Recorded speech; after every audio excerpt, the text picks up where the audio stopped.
Hello? Can you hear me? I told you my computer was going to mess up today.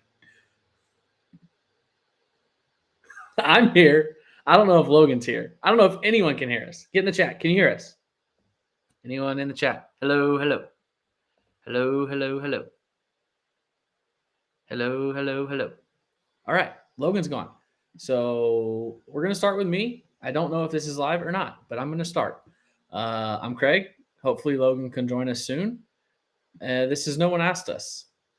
And we're going to recap what we can. It's been a while since we talked. A couple football games have happened, Purdue and Michigan. So we're going to recap those. And basketball is underway. Sunday, exhibition on Sunday at Ole Miss. So we'll talk a little bit about that. Let's see. There's Logan right there. See if he's in. Earth to Logan. Earth to Logan. Nope. We'll see what's happening with him. I feel like this has happened before. So hopefully we get this figured out. So Logan was at the Michigan game. So hopefully when he joins us, he'll talk to us there about what he saw, everything from the game to the uniforms to what the win means moving forward. I mean, it was a special day for Illinois football. A big win for Illinois football. This team just continues to surprise. And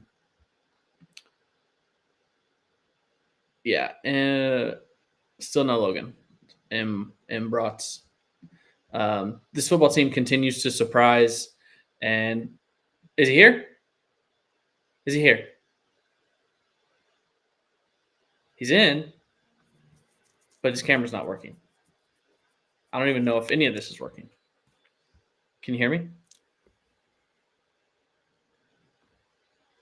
Okay, I'm just going to continue to talk.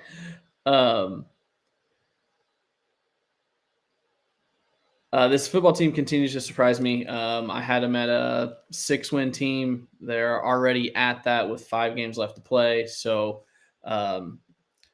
this season has just already been a success. Doesn't matter what bowl they go to at this point. I think a bowl game was the goal this year, and they're there. So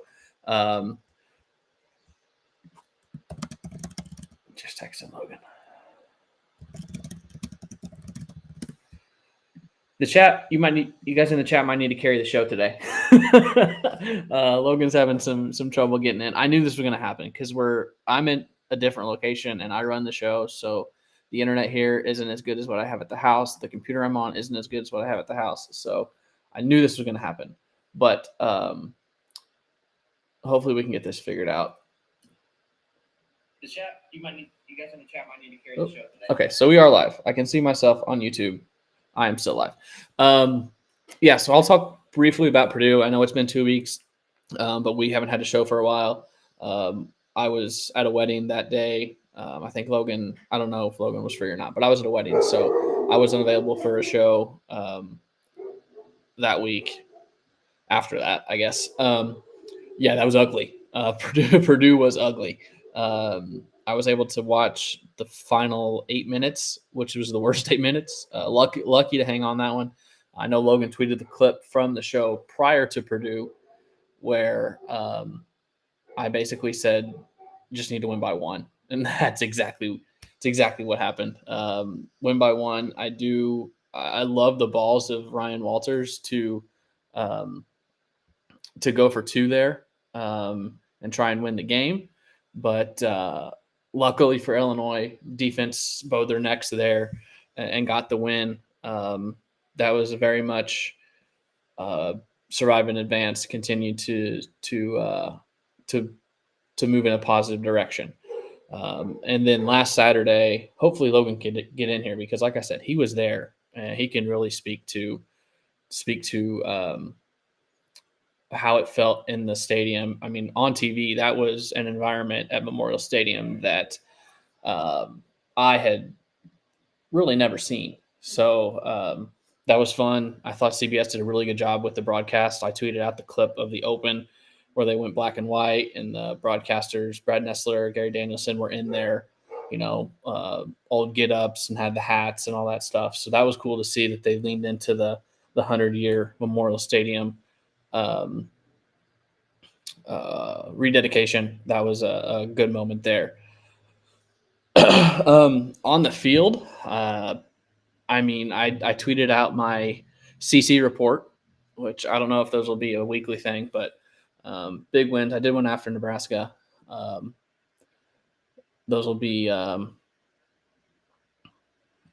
sporadic probably through the season.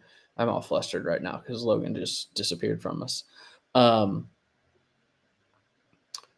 I didn't think Illinois played particularly well. Michigan is just bad, man. And I think everyone knew they'd take a step back. There was no way they were winning the national championship this year. But I didn't think it'd be this bad. They just have no one on offense. Look who's here. We talked for 15 minutes before the show started, and you were the one that said you were going to have computer issues. And then we cut to black so that you could start the countdown and all that stuff. I go to Twitter just to tweet out the link, and then my computer just decides to crash. Trying to load it up on my phone, but of course, as we talked about, I can't seem to log into Restream. Yeah, so we use Restream. This is our second year on Restream, and I think that is not going to happen. They've changed the way they do things, and we're going to a different platform once our subscription here ends, which I think is like the middle, like November, December, maybe. So, but hey, welcome in, Logan. How you doing? Greg, man, I'm so sorry. I don't know what just happened. I'm good. I've been great. Like you and I were just chatting. I have no idea what happened. My computer just decided to crap out on me right as you were starting to go live. No, I'm good. I'm happy to be here. I've caught bits and pieces of what you've said as I've attempted to log in a couple times. But I haven't really been listening to everything else you've been saying, but I'm doing great. Aside from the technical difficulties that I've been having for the last 10 minutes. So we're already what have I missed? Yes. So I don't want to we normally recap our weekend, how our lives are. It's been 2 weeks. We don't have to do that. I was at the Illinois game. We'll talk about it. Yeah. I briefly gave my thoughts on Purdue, which we don't need to too much because it's been so long. But on our show, I said we just need to win by one. It's exactly what happened. Correct. I don't know if you have anything else you want to add there. No, that was bad football. Okay. I loved the guy as I was walking into Memorial Stadium on Saturday. The guy high-fiving me saying, I didn't watch last weekend's whatever explicitive he said to not win today. So I echoed that man's sentiments. Yeah. Didn't watch the Purdue BS to not lose to Michigan, or to not beat Michigan. So move on. Like I said while I was waiting on Logan, he was there. I've kind of started to give my thoughts how Illinois didn't particularly play great, but Michigan is just really bad, and I knew they would take a step back. I didn't expect it to be this bad, which I can get into this later, but I'm just going to throw it to you because you were there. You were front row, right in the student section, had your chest painted orange, a big eye in blue. Correct. You might have saw Logan on TV. That was me. I also said that from TV, I think the fact that it was CBS, it adds to this.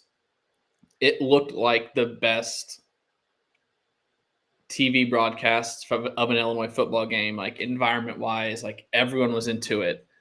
That I might have ever seen. Did that come off? I'm assuming that came off in stadium. You hadn't been in a long time. I hadn't. I think it looked phenomenal. It was phenomenal. There was not an empty seat in the house. Yes, it had been a long time. I did the math on this, and I could be wrong. There might have been another game in there that I had been to since then. But I think the last time I was at an Illinois football game was the year that Southern played there, 2010, which would have been my sophomore year of college. Because I had vague memories of it, but I also don't remember watching it from the stands. But I remember because I was in the press box. I was there with radio.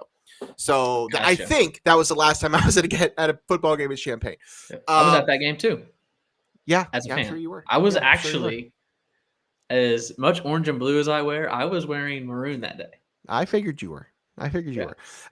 Yes, it was an unbelievable atmosphere. There was not an empty seat in the house. In fact, we had two guys. We had got there before kickoff, had in our seats.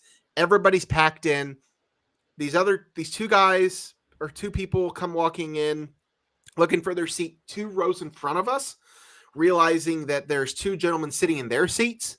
Then they figure out what's going on. So the 2 guys who were in the seats but needed to move were supposed to be sitting in our row next to us.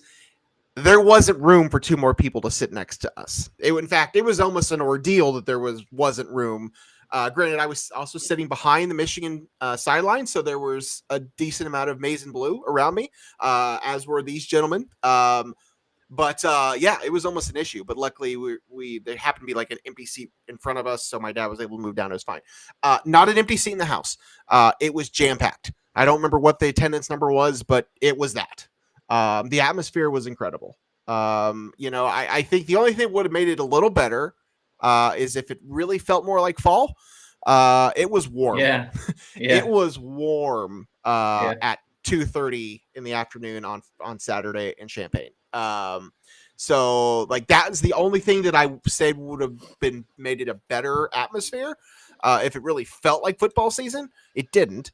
Now once the sun goes down, it's a little different, but incredible atmosphere. I'm sure it looked great on TV. I haven't watched much of the TV stuff. I just kind of watched some clips, and I did go back and rewatch the intro, which I thought was really cool. Just an incredible atmosphere, incredible. The fans were into it. They were electric. The student section was great. It was awesome. It was one of the best I've seen in a long time. Might be a stupid question. Yeah. Is it better than a basketball game? Well, again, I haven't been to a ton of basketball games lately, and the ones that I've been to haven't been great. It might feel like a top good football environment tops a good basketball environment. It will top a lot of basketball games. I'll say that the environment there on Saturday Michigan would top a lot of basketball games. I'm not going to say it's better than all of the basketball game environments, but yes, it would be better than a lot of them. Yeah. There's just so many people in there. Right. And it's not even amongst the biggest stadiums, but like when you actually fill that place out, when there's actually 60,000 people there, that's a lot of people. Dude, and Michigan travels well, regardless of if they're good or not. I mean, granted, they're coming off a national title game, but it's not like Ann Arbor's that far. They travel well. So, yeah, it was electric. If I could get one thing for Illinois athletics, it would be to get the horseshoe closer to the field. Yeah. There's just so much empty space at that stadium. Yeah. If you move that horseshoe in, and I know renovations are coming at some point, I think the whole NIL and, the budget with you can pay players directly now is going to slow a lot of the facility upgrades because they're going to want to pay players to win games. But when they upgrade that horseshoe and get it closer to the end zone, and then hopefully they can figure out a way to bring the sideline seats closer to, you're going to have to either lower the field or raise the seats so you can see over the benches. But if they could do that, man, Memorial Stadium's special. Yeah. Someone's been reading Robert Rosenthal's Twitter threads. No, you haven't been. You didn't react so. Like you have. Okay, there was a whole thread a few days ago about this that he was doing. Interesting. But my last question before we talk actual football. Yes. Did Logan Lee end up on the 50-yard line after the game? No. No, did not rush the field, storm the field. My reaction, and this is just kind of like the nature of like how it's laid out. Like in my mind, the people that rush the field are always the students. It wasn't the students. No, the students were stuck up in their seats. Like it was just and then it was another Michigan, stadium thing it that wasn't needs to even, get fixed. That was that I don't know. That felt like less like a field storming and more just like, let's just go down on the field. Because then like I was watching like Michigan fans and stuff. Like everybody was just walking down there just to walk down there. So that was kind of bizarre. Pay a fine because they rushed the field. But yeah, it was just kind of bizarre. I mean, I get it, but I did not. Section north end zone is also gonna need to get revisited because of that. Because when you get a big win and you want to rush the field, it takes the students so long to get out there. Do they want to entice that? Yeah, I don't know. But Bielema has talked about moving the student section away from the north end zone and back to behind the visitors bench. But do you want to take the show, or do you want me to keep? No, that's totally fine. Go ahead. That's totally fine. I don't know what all you said beforehand. Obviously, we wanted to talk about the game itself. I mean, this was. You alluded to it. It certainly wasn't Illinois' best performance. So that's kind of alarming moving forward. Just coming off of the Purdue game. And then we say Michigan's not good. Their defense is good. Their defense is really good. They don't have a quarterback. And the weapons around him aren't good either. But their defense is really good. Illinois' offense did enough. It did enough. It wasn't great. It was not Luke Altmaier's best game. I was really kind of getting annoyed by the guy next to me that was really trying to get the LA nickname going thing. It didn't really. It wasn't catching on. Luke was fine. He was good enough to do what he needed to do. I think the best performance from an offensive standpoint was special teams. I mean, the fake punt was really the best momentum shift they could get. And then the defense had some nice stops and some turnovers too. So, it certainly wasn't the best game of football from Illinois standpoint, but at the end of the day, this is a Michigan team that, still has a good defense, is the reigning national champion, was a top 25 team coming into this game. This is an impressive win, and in a season that has had some top 25 wins against teams that are no longer in the top 25. This is the best win of the season. This is the most impressive win probably for this team in a while. We both talked. My dad and I were talking about this while we were at home last weekend. You and I both said on here, what did we say? 6, 7, 8 wins tops. I mean, did we I say said 8 or was this ceiling preseason? Yeah. I said I didn't see anything better than 8 wins. Yeah, I mean, and now I see 10. Yeah, I think we're looking at 9 or 10 now. So, I mean, this was an incredible outing for Illinois, all things considered. Michigan's bad though. Like the offense is bad. I was getting into that, and then I said we'll talk about it later. But I mean, if you look back at the schedule, I mean, Illinois keeps touting 3 ranked wins, one of only a handful of schools so far that have 3 ranked wins. But you look at those ranked wins, it's Kansas, who's 1-5. It's Nebraska, who's I think 5-2 now, and got bludgeoned 56-7 at Indiana on Saturday. And it's Michigan, who's 4-3 and fading and might only win 6 or 7 games. So, yeah, it depends on how you look at it. And I always have taken the side of a ranked win stays as important even after the fact, because at that time, that team was a ranked team. Now, so much can happen between when you played them and the end of the season. So, I mean, they're still going to be considered ranked wins, but when you look at it at the end of the year, Illinois might only have played 2 ranked teams. Right. End of year standings being Oregon and Penn State. So it's with a grain of salt. I don't want it to discredit Illinois because at the time they were ranked wins, but as we know, Kansas is not very good. Nebraska, okay. I think they'll probably win 6, 7, maybe 8 games. And Michigan it's Michigan, so it means a little bit more, but definitely not as much as a normal season.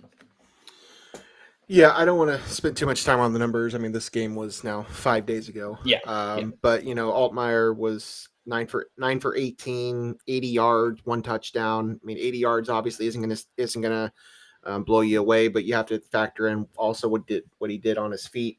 48 yards on the ground there and a touchdown. And there was a sack in there. So if you don't count in the sack, I think that might have been even more.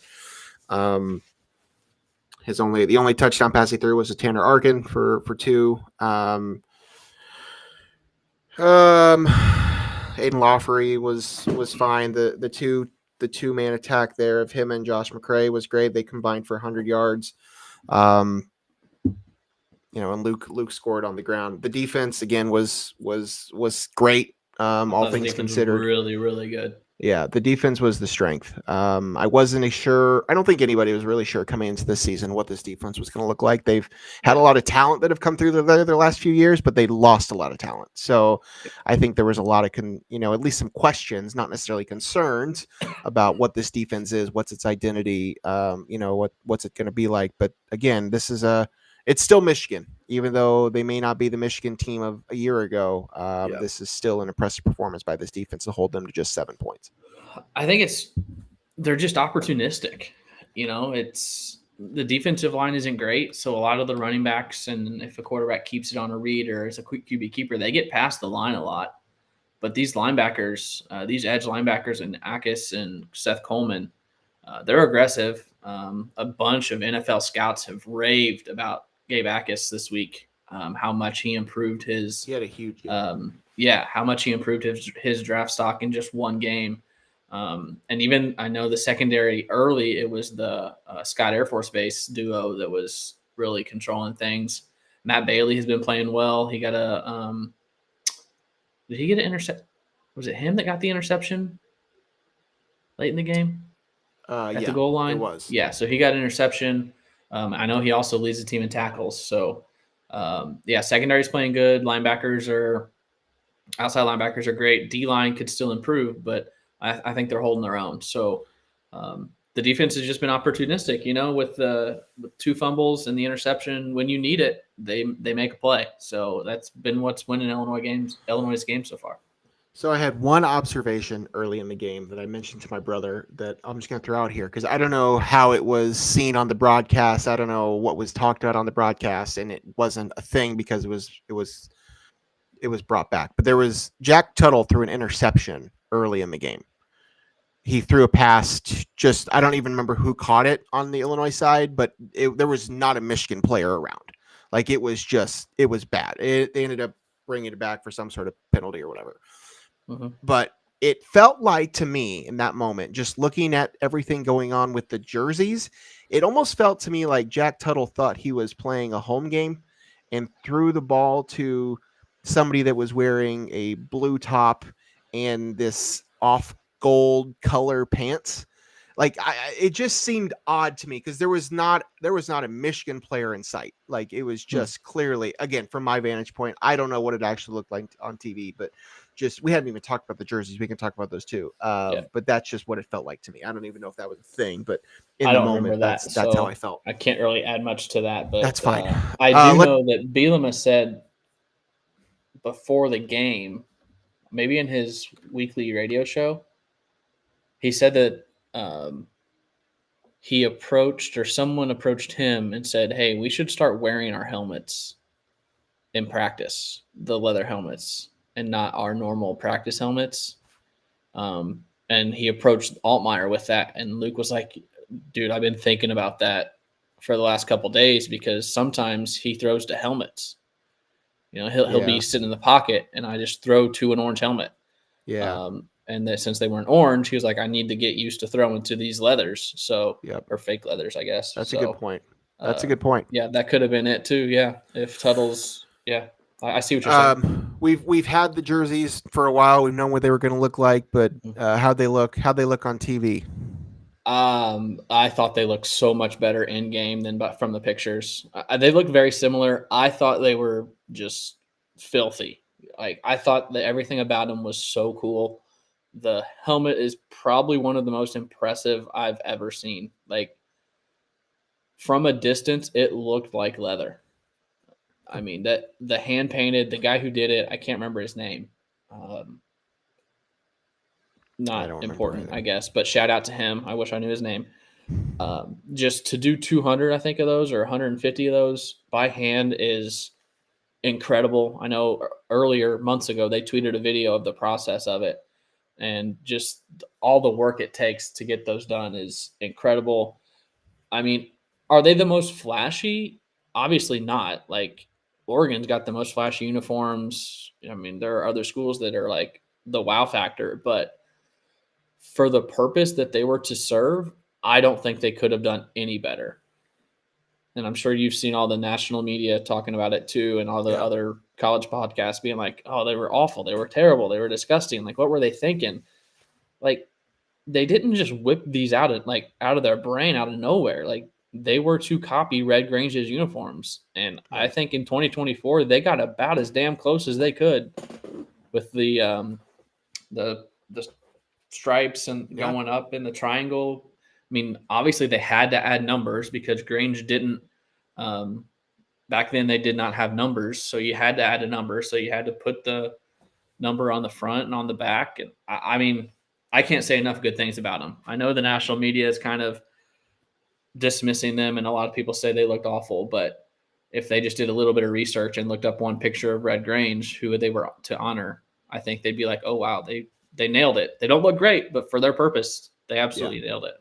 No, I thought they were fine. I thought the execution, everything leading up to this game was I thought the wonderful. Whole dedication was fantastic. That was all great. The broadcast was great. I know there's a whole article that Jeremy Werner did on 24/7 talking with Josh Whitman about the lead up, all that was needed to make this happen. Josh had been asking the Big Ten for several years they wanted Michigan this week.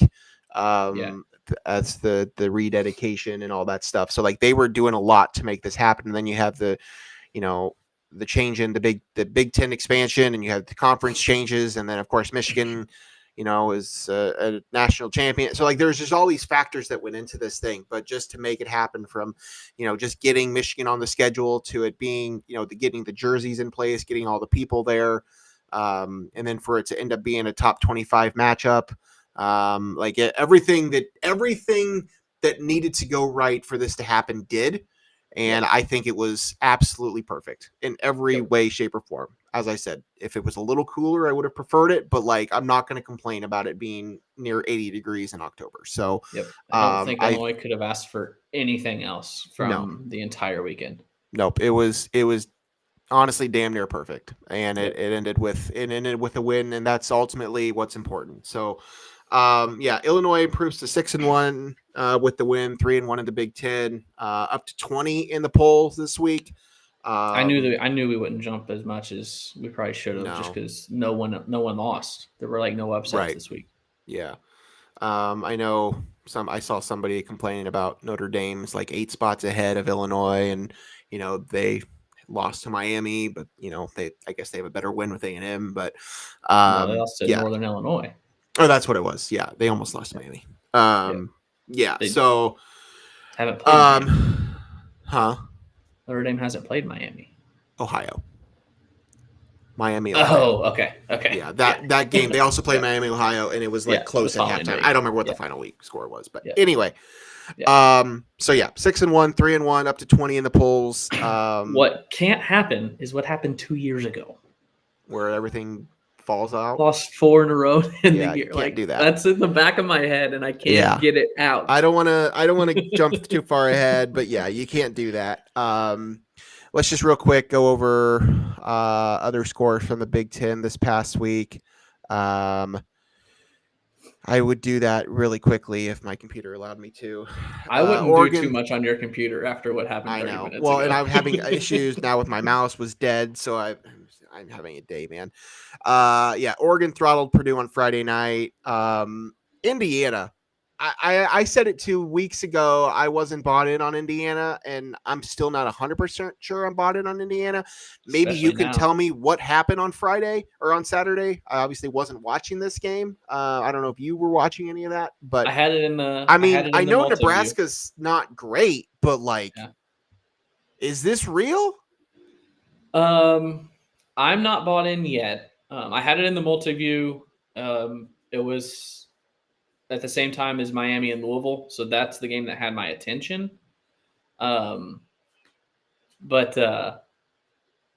it kind of just came out of nowhere. Like it was 7-0, and then I think Indiana was driving and they turned it over, and it was 14-0. Then they were driving again. I think that's when they scored. I think it was 14-7. And then next thing you know, it's 28-7, and you feel like the game's over.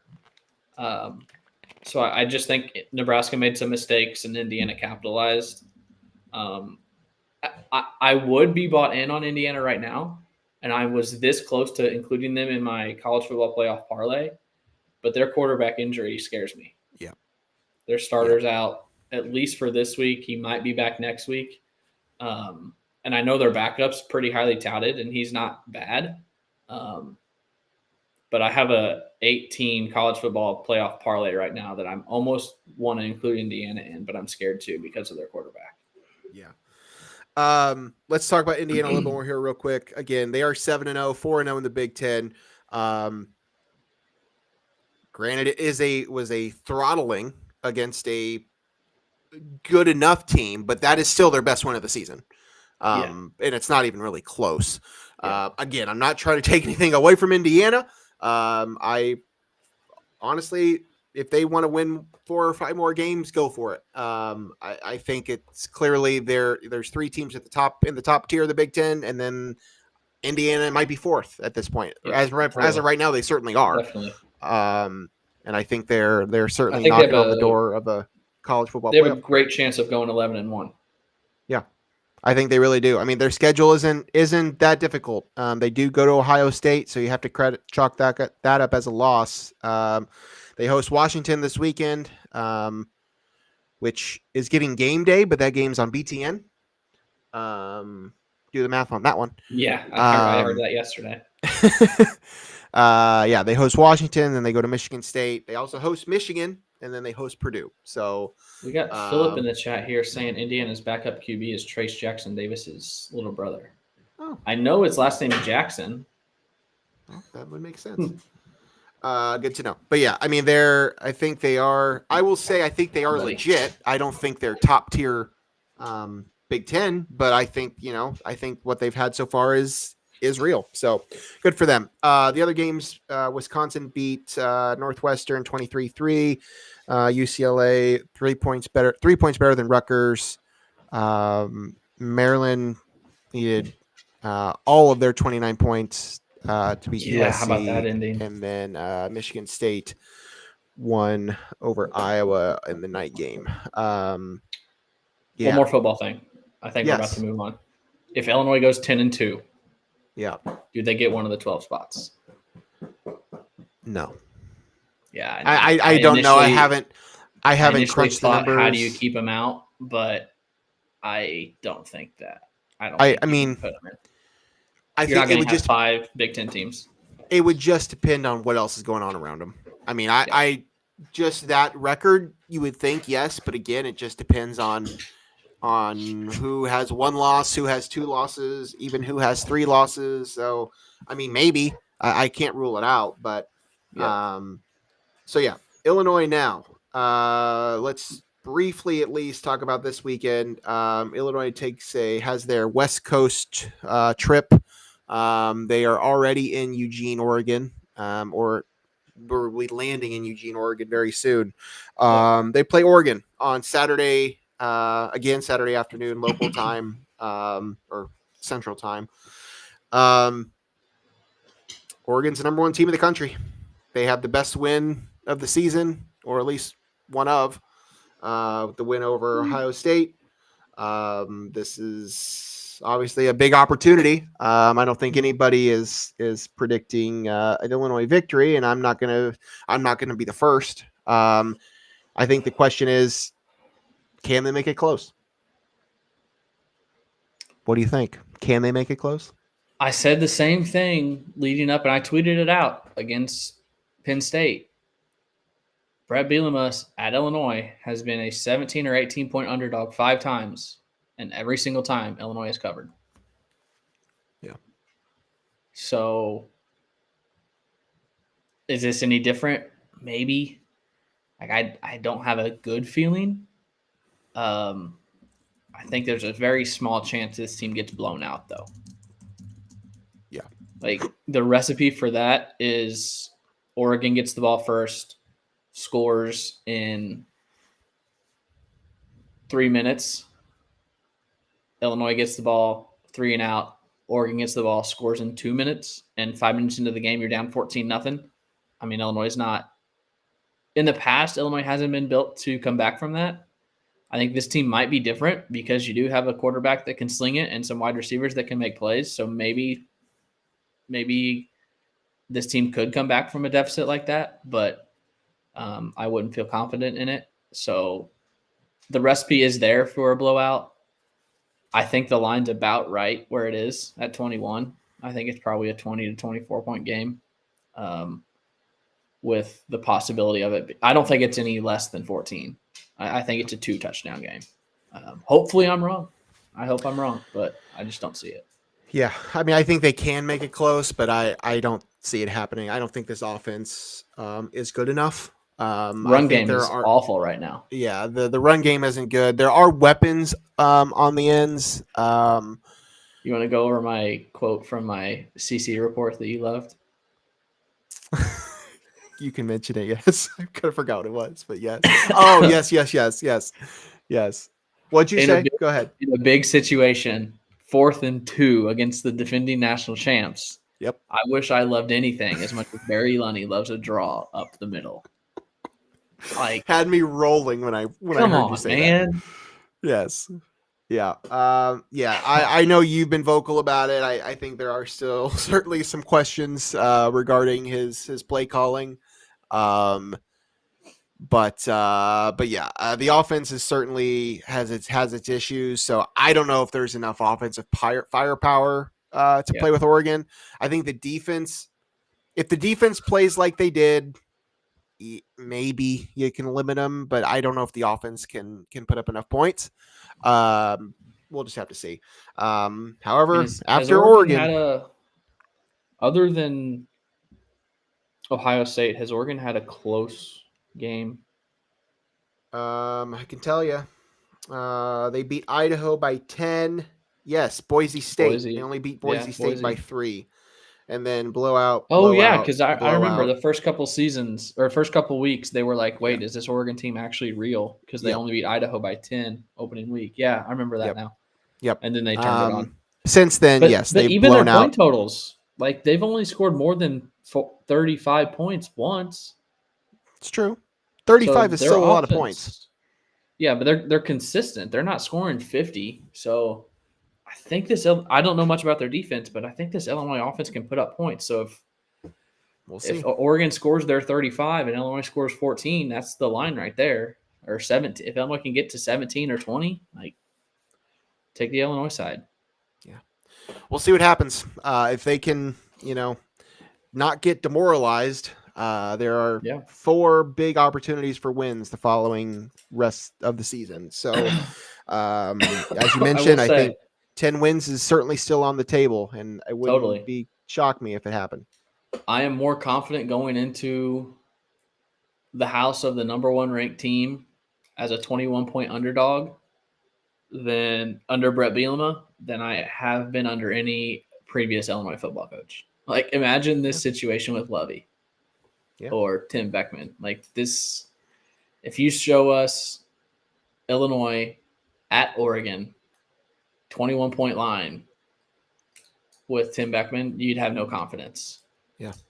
Lovey Smith, you'd have no confidence. Even if Illinois 6-1 and number 20 in the country. Like, if Lovey was coaching this team, I'd be like, there's no way he's beating Oregon. I think Brett Bielema could beat Oregon at Oregon. Yeah. Yep. So we'll see. We'll see what happens.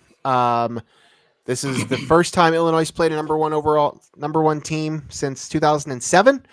And that game on the road, right? It might have been. Is that what it is? It's on the road, probably. I'm sure number 1. I think it's on the road because I'm pretty sure Ohio State came here as number 1 a couple years ago. Could be. Either way, that was Ohio State, and Illinois won that game. 28-21. So I've seen crazier things. Around the Big Ten this week. We can finish that. Oh, no, go ahead. Philip does have a comment here that is a distinct possibility right now.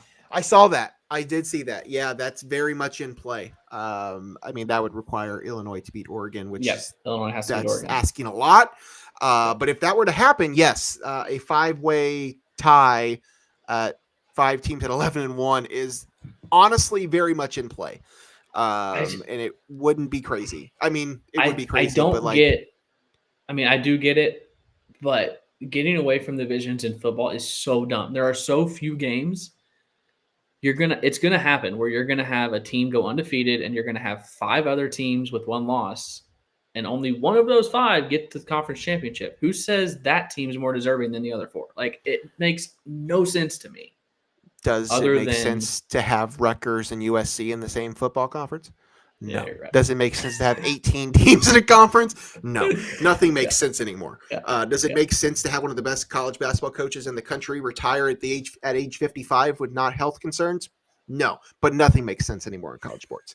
All right, around the Big Ten this weekend, Rutgers has an 11 o'clock p.m. kickoff on Friday night. I am sure they are stoked about that. Welcome to the Big Ten. This is what you get. Rutgers, USC Friday night. Illinois, Oregon, we talked about on Saturday. That's the 2:30 Central Time CBS kick. Nebraska at Ohio State is the Fox game at noon. We talked about Indiana hosting game day. They get Washington. That one's at noon on BTN. These are Eastern times because that's where I live.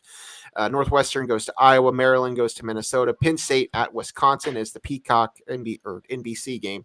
And then Michigan State and Michigan play on BTN Saturday night as well.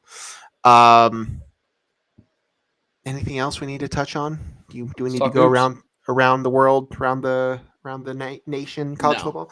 Let's move to hoops. Let's try to keep the show within an hour-ish. Illinois basketball plays an exhibition game on Sunday noon Eastern time. Yes, Craig. Raise your hand if you totally forgot about this game. I'll give you a half raise.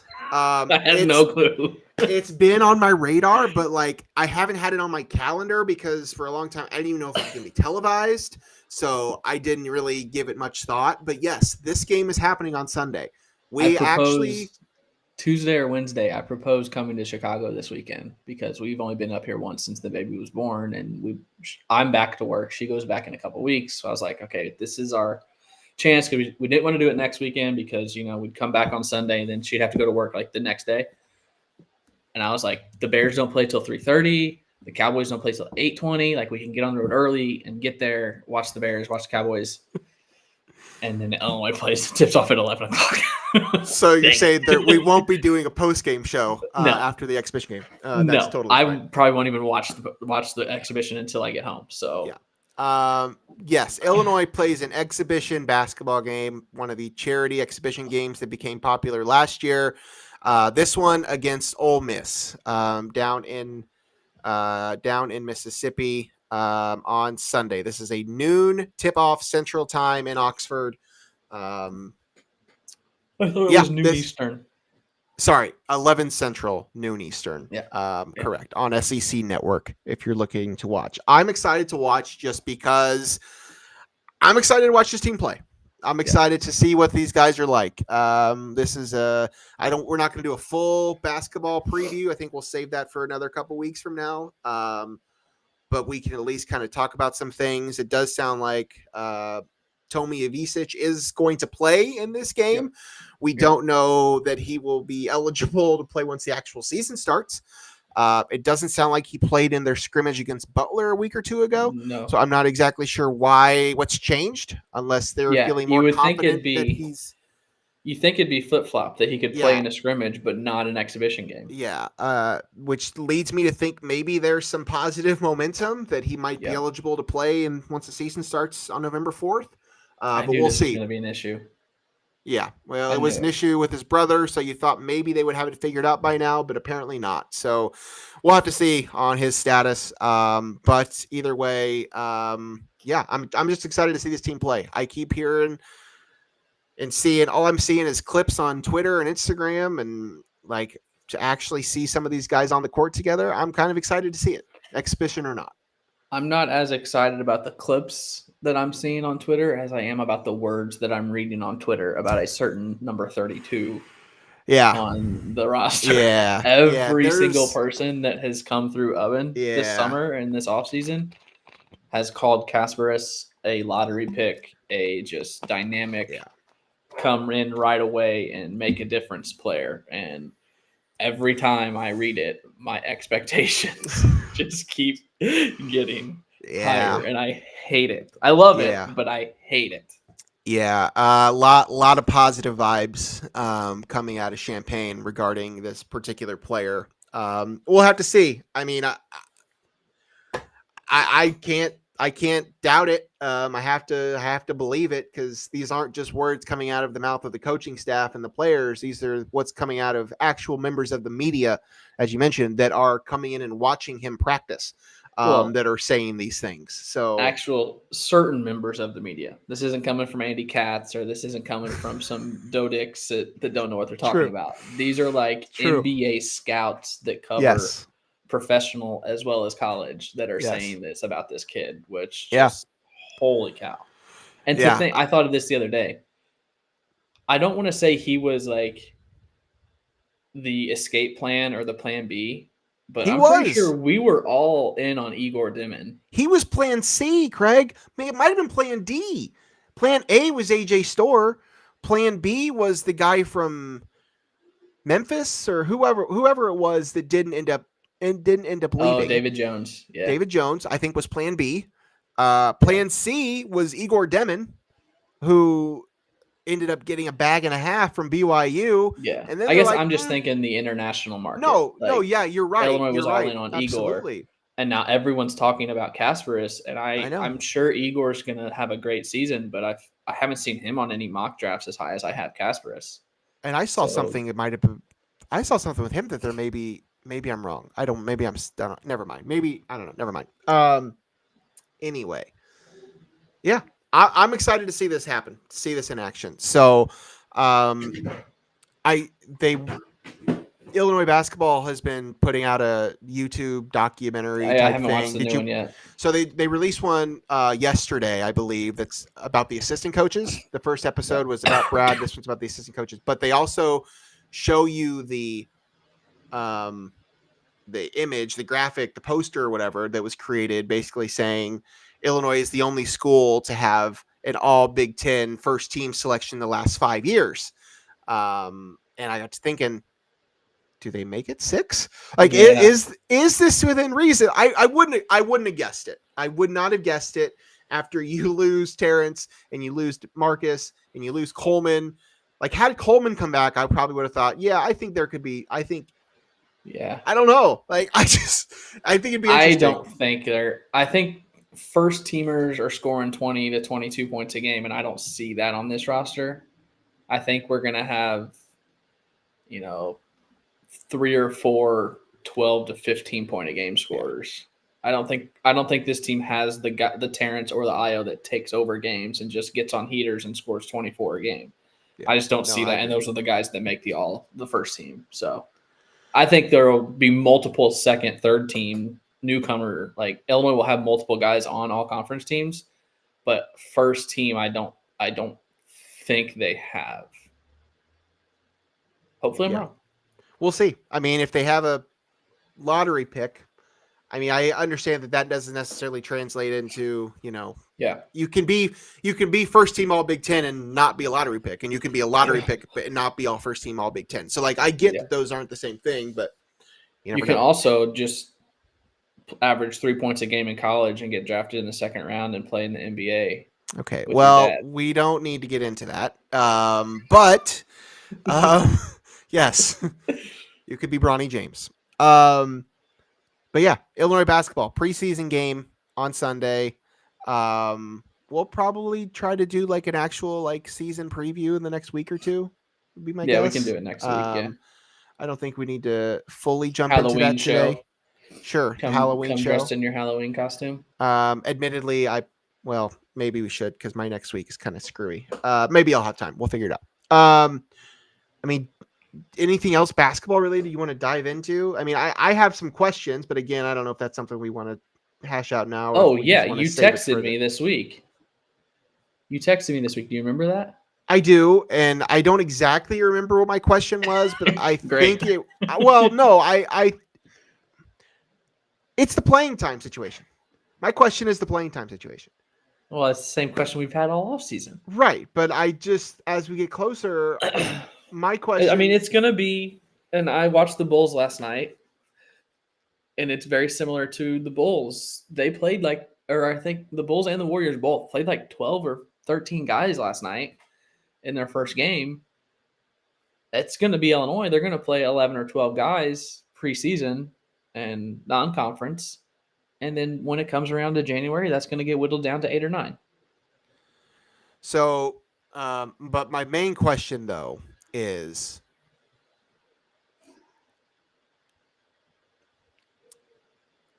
let's just say hypothetically that Tomislav Ivisic is not eligible to play to start the season. Mm-hmm. Now, granted, I know he is a freshman, but he's also 21 years old. And I think there's a difference. Are we really rocking a starting lineup with 3 freshmen? That's everybody that I keep hearing is Will Riley's a starter. Will Riley's a starter. Will Riley's a starter. And so you're saying without Ivisic? If without Ivisic, are you rocking with three freshmen in your starting Casper, lineup? Trey White, Hummerkaus, and Riley. Yeah. So Hummerkaus is your 5.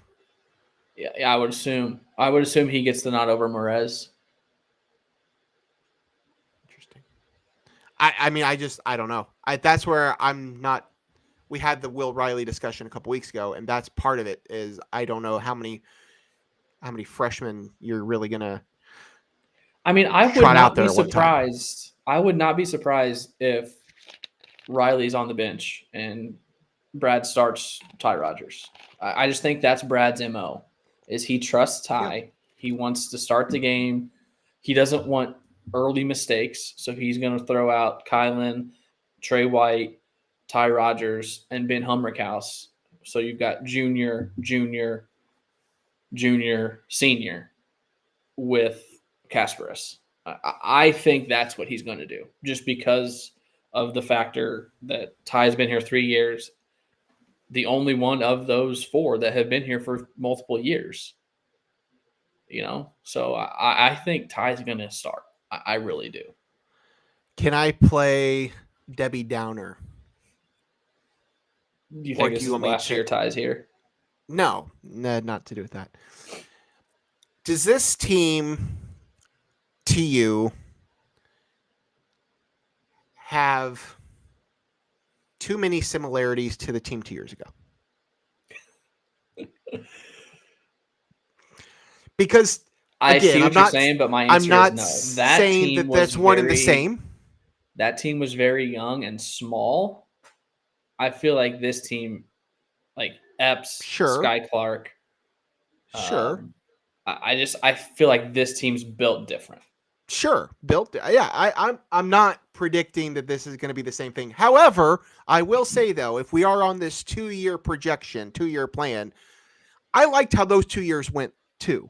So like, I would gladly take another version of 2022, 2023 if it meant that I have to get another 23, 24 the following year. 25, 26. Yeah. I'm just saying, like, I don't completely look at that as a terrible thing, but as I'm sitting here thinking about it, I'm like, your top player potentially is, your top whatever is a Illinois native transfer guard from a team somewhere else. And I there's just these connections I'm making. I'm like, got a lot of freshmen you're relying on. Like, I'm not saying that it's going to happen. Who's the Matthew Meyer?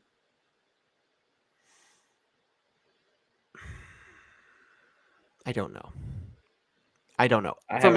From a basketball standpoint, from what he does on the basketball court, I think it's been Hummerkaus. But I don't think the locker room presence is Ben Hammerkaus. So No, I don't know. No, I have an idea that I don't want to say out loud. Well, then let's not do that later. Yeah, I think what he does on there the court is the potential. I do see some diva potential from what I've read and heard of one player. So we'll see. We'll see. But yeah, did you see what John Fanta said about Ben Hammerkaus? Well, after he mispronounced his name, I didn't watch it. I just read it. Or he was his Dalton Connect. Yeah. Who is the Dalton Connect of this year? I mean, it's how everybody does, like Humrichus or something, which it's a common thing. But yeah, I mean, I can see that. I mean, I get why he would say that. I don't think that happens, but yeah, I would be thrilled if Ben Hammerkaus becomes the next Dalton Connect. Any final thoughts, basketball related? I went ahead and locked in some futures on Illinois. Yeah, let's hear about it. Big Ten champs. Big Ten champs at plus 1,200. Okay. National champs plus 8,000. Okay. My thought process is not that these are going to happen, but my thought process is that I don't think the odds are going to get worse. So grab them now, see how the first couple of weeks go, first couple of months go, and if the odds get better, hit that little cash out button. Interestingly enough, I watched Louisville's first exhibition and did the exact same thing with Louisville because they hit 27 threes, I think, which would have been a program record had it been a regular season game. And their odds were plus 1,800 to win the ACC and plus 10,000 to win the Natty. They're not going to get any worse than that. So hopefully they start off hot and I can hit the cash out on that as well. But yeah. I wish you the best of luck. Yeah, we'll see how that goes. Don't take my advice. Although, I had a couple of good weeks back to back in college football. Do you